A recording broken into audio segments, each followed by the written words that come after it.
Hello, hello. Welcome to Inspiring Women with ADHD. I am Renee Allen, your host of this podcast, and I'm super excited to be here today. So, today I have something really fun to talk about. I've been digging a little deeper, learning about ADHD and what all the reasons are for why our brain does this or this or this. And one of the things I learned about, which is seen as maybe a way to help ADHD, is called body doubling. Have you ever heard of that? I thought it was kind of a funny term. And this is from a website called CHAD, Children and Adults with ADD, but it also includes ADHD. My guess is they just didn't change the CHADD after the name was just everything is ADHD. That's my guess. Anyway, on this website, there are a lot of articles, a lot of information about ADHD. And there is one that talks about body doubling, and that when adults with ADHD have trouble staying focused or getting themselves motivated to do something, that having another person there can help. And it kind of depends because sometimes that person can be a distraction. But it was interesting to think about because it's true.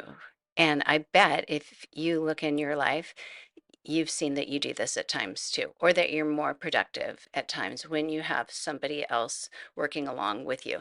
And it's not completely just accountability. Like if I said, I'm gonna, have a friend that I stay in touch with, and I'm gonna let her know every time I work out, we're gonna be in touch. That's accountability. That's talking to each other, reporting, I did it. Or, did you clean your closet? Yeah, I cleaned my closet. Did you run 5 miles? Yeah, I ran 5 miles. So that's accountability. But a body double is actually somebody who is there with you, and you can either work with them side by side. You could do it video chat, that kind of thing too. In fact, I've seen different coaches or different people who offer this. They'll have a live 2 hour session where everyone just comes on Zoom and they just work at the same time.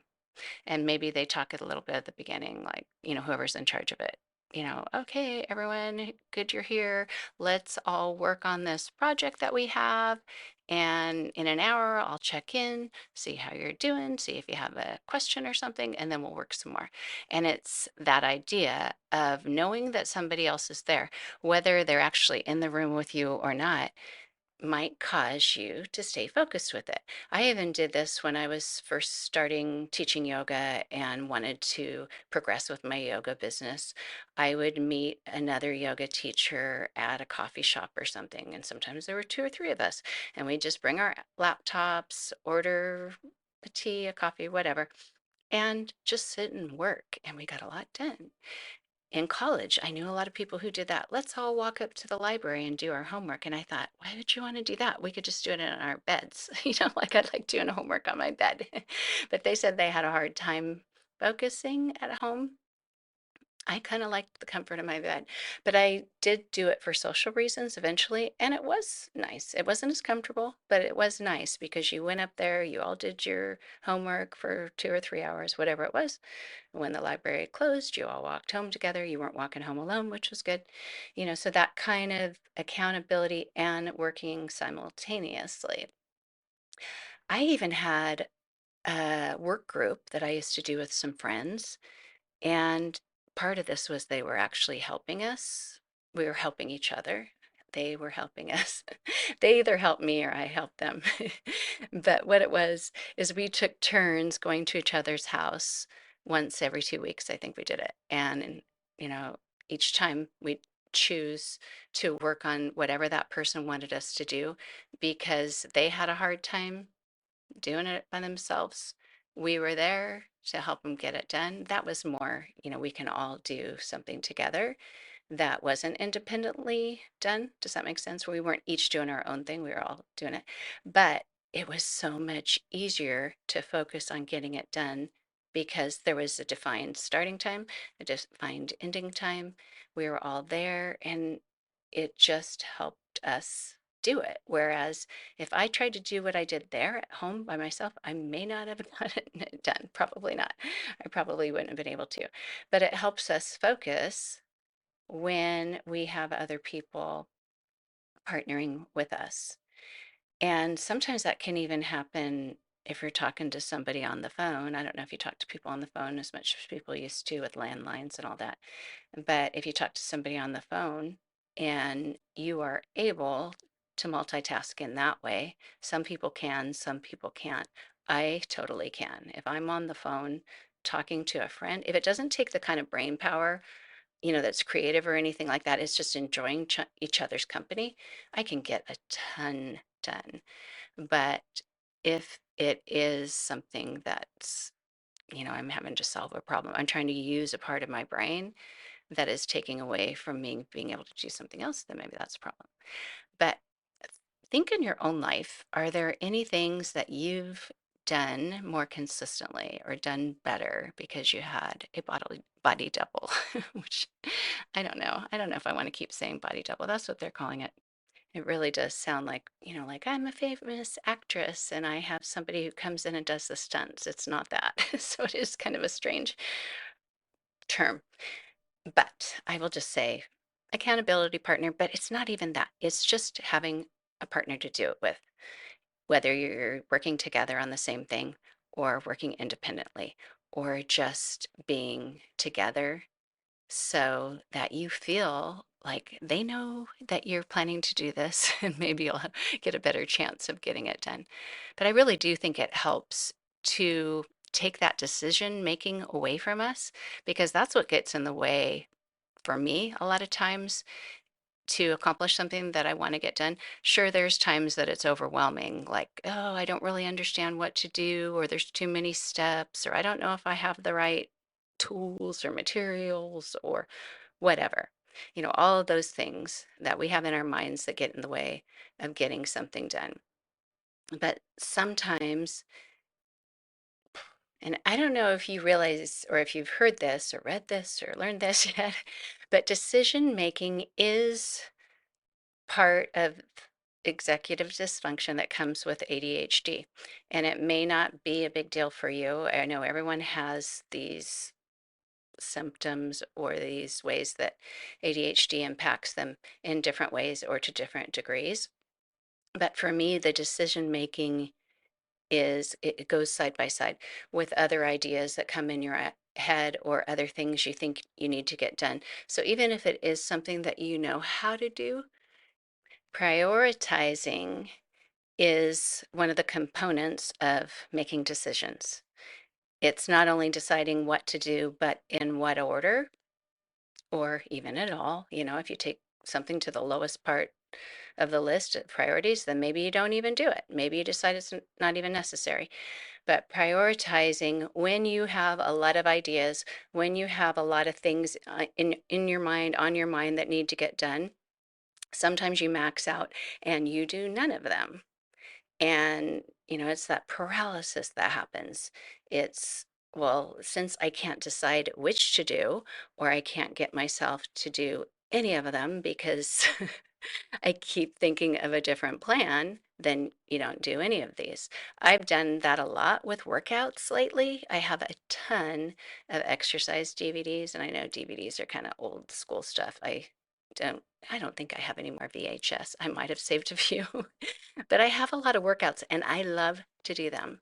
But I have overanalyzed or had a hard time prioritizing for the last year or two. I will go into that room, I'll have an idea like, I'm going to do this workout. And then, as even if I put it in and push play, like the old Beachbody infomercials used to say, just just push play. Like if you just push play, you'll magically work out. And for a lot of people, that happens. Like, oh yeah, this is fun. I'll do this. But if you start doing that and you think, oh, I really like to use kettlebells today, though, so I think I'll switch to this one. And I just waste so much time changing my mind. And then I don't have enough time to do a decent workout. And that's been something I've been battling a little bit. It's one of the reasons I want to have a fitness, exercise, go move challenge with any of you who want to do that, because I think not only do we need that accountability, but we need to even have a time frame. Like, we're going to do this. This is what we'll do for the next 4 weeks. This is my plan. I'm going to do it. That's why a lot of those workout series are nice for a lot of people, because it tells you what to do on this day and that day and that day. I have more of a rebellious tendency when it comes to that, like, but I'd rather do this. I'd rather do that. So it's my own brain getting in the way again, right?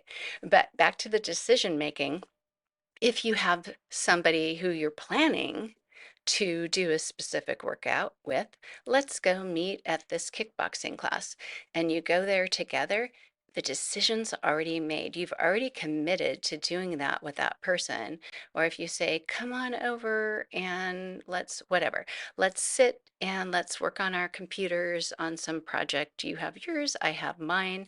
The decision's already made, and hopefully you don't, waste time doing something else.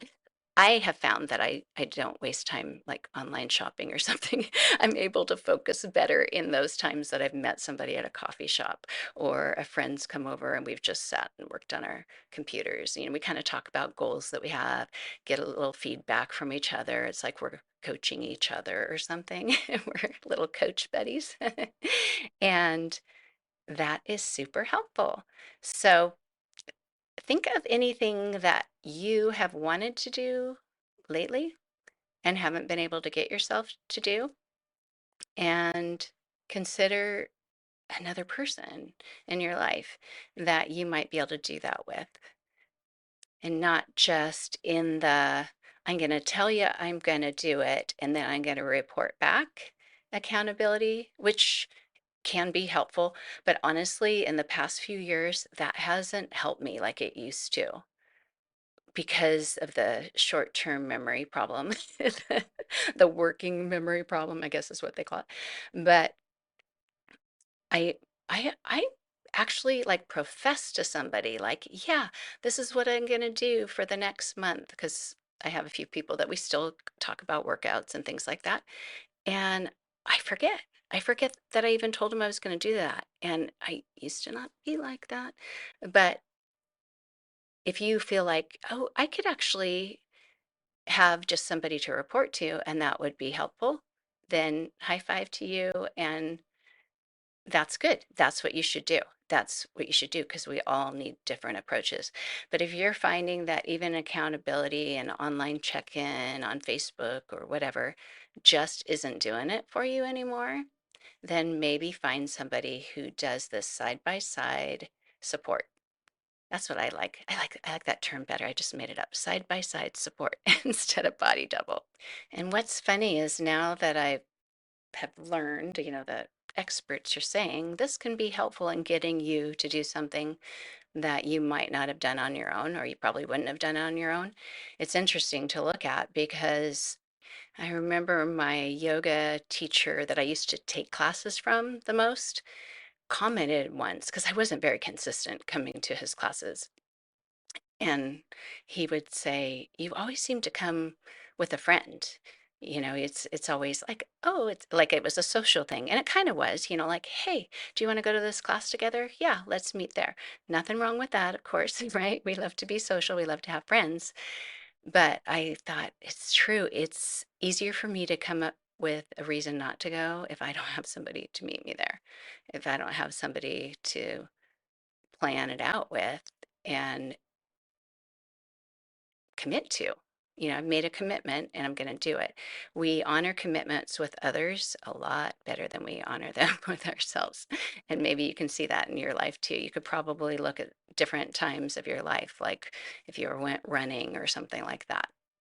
On the flip side of that, have you ever made a plan with somebody to go somewhere? I actually did this a few Saturdays ago. I sub yoga at a place that I used to teach at, but then they switched their classes to be super early, and I don't want to go that early anymore. So I just sub there occasionally. But I found out that there was going to be this outdoor potluck. Everyone goes swimming. It's at a spring. I don't know if you've ever been to a warm spring in Florida. There's some around where we live. We're new to Florida, so we're discovering, oh, this is a different world from California. But anyway, I thought, okay, yeah, I've heard about this spring. I heard it's beautiful. Looked it up online. Yeah. So I asked my husband, do you want to go? I asked a couple of my daughters if they wanted to go.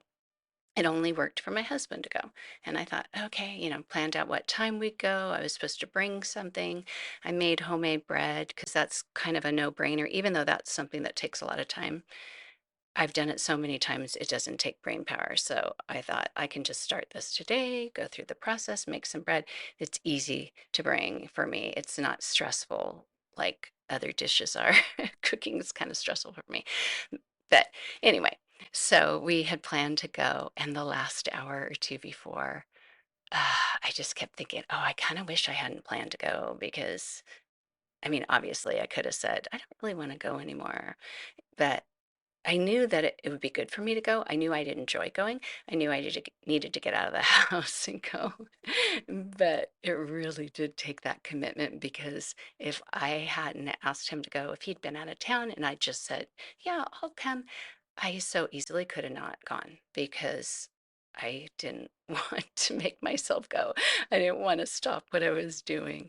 I didn't want to, I didn't have the ability to act. It's that kind of thing, getting over that little step to go. Even though I'd done all the little things to get ready, I made sure I knew where my swimsuit was. I had a clean towel, all those kinds of things, made the homemade bread, had it all wrapped up and ready to go. But sometimes that motivation to actually to take that last step, first step, whatever step, it's totally helped with somebody else, aside by side support person. And we went, and it was so gorgeous. And we actually never found the people that were from that retreat center. I only know what two of them look like, and I guess they weren't there. The person who told me, I know her. She didn't tell me she wasn't going to be there. So I was looking for her. I was looking for her kids. They weren't, I don't know. The people probably were there, but I didn't recognize anybody, so I wasn't going to go up and start eating their food. So we just went swimming, and it was gorgeous. I was really glad I went. But I needed that person, that commitment to help me when I wanted to change my mind, when I had a different idea, when I wanted to switch my plans. I think that's going to be it for today. I'm excited because I have so many ideas for other episodes.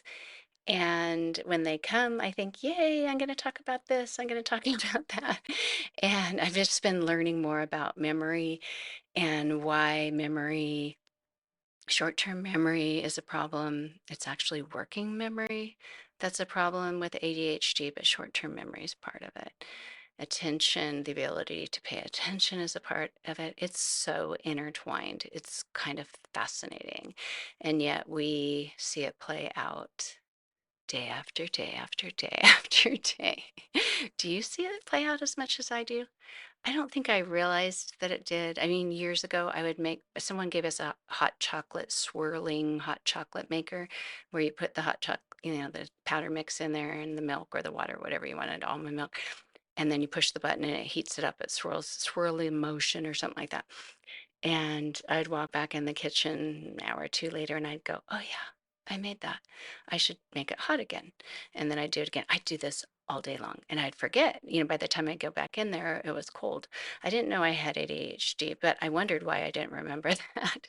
And now I do it with stuff like toast or things in the microwave. I'll come back in a half hour later and I'll go, what? Oh my gosh, why can't I not even remember that I went through those steps to put something in the microwave? That's not a big step, but it's something. I thought fruit to make a smoothie or something. And my husband will come in and like, your fruit's all melted. Sometimes I leave it on the counter. I don't even get it into the microwave. But it's fine if it's melted because that's what I wanted anyway. But anyway, it's kind of fascinating to learn about all this with memory, inability to remember, challenges with making decisions, all of that. It's kind of fascinating. And I hope that as you learn about it with me, I hope that you're interested in learning with me, that it will help you understand yourself better and learn little things that you can do to help you with that. If you need help with it or if you're fine with it, that's fine too. But it is pretty fascinating to learn about and to kind of dig through and figure out. And I'm finding that a lot of the websites that teach this information or give this information are so packed with ads and multiple things coming at you in fonts, and you have to skip past this and skip back past that. And so what I want to do for you is give it to you in a simplified form so that you're not just hearing these words that are scientific. Not that we're not smart enough to know what these words could mean, but to be able to absorb the information, it's harder to do all at once. So I'm hoping to give it to you in a way that will help you remember or make sense of it and hopefully help better your life. So, thank you so much for being here. Again, feel free to reach out to me. Go to my website, renee-allen.com. There are a few freebies on there. I'm still working on the next one that I've been simplifying the website to make it easier for you to find my freebies, hopefully, or to find information or just kind of learn what I like to do and maybe how I can help you, which some of that's down the road.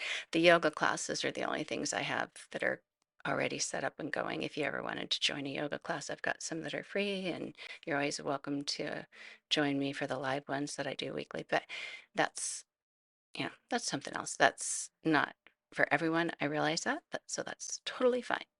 But any way that I can be in touch with you would be fun, would be fun.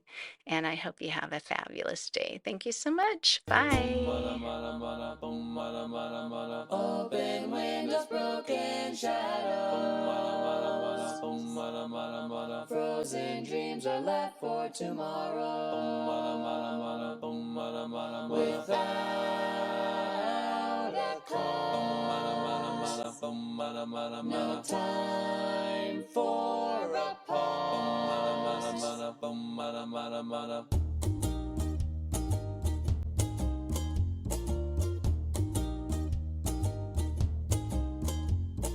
Rewind, I've run out of time to sing melodies and harmonies. I'm cut short, the silence of sound has yet been found, but not by me.